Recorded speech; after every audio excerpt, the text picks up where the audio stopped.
Shalom, saudara-saudaraku. Melanjutkan berita Paskah pada hari Minggu yang lalu.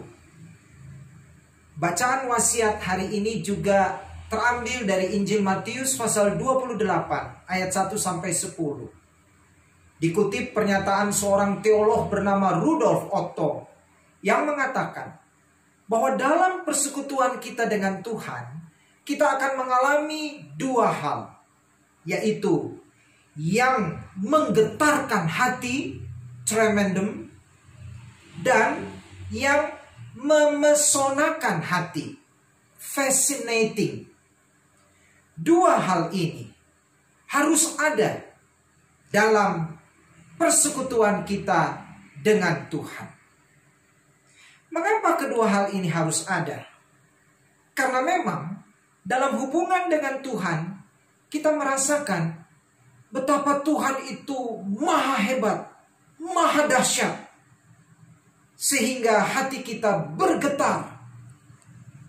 Betapa Tuhan itu penuh kasih, melindungi dan menjaga kita, sehingga hati kita terpesona oleh kasih sayang Tuhan.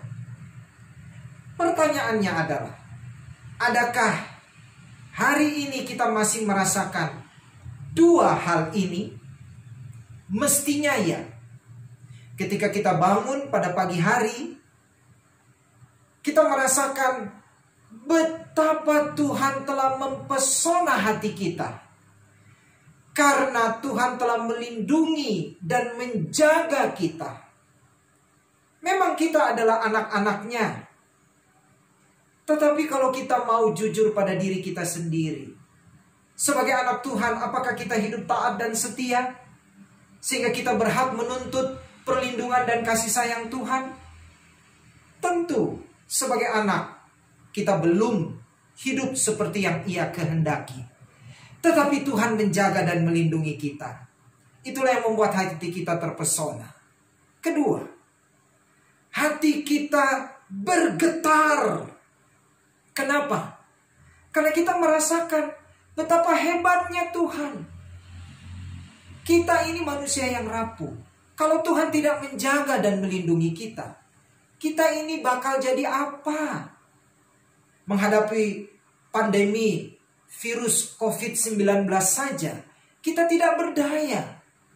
Apa jadinya kalau Tuhan tidak melindungi dan menjaga kita? Oh, maha hebat Tuhan dengan kuasanya yang melindungi kita.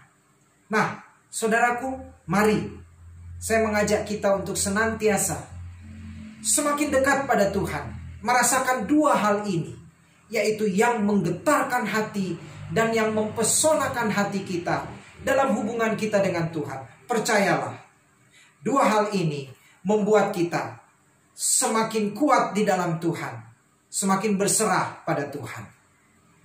Tuhan memberkati saudara sekalian. Shalom.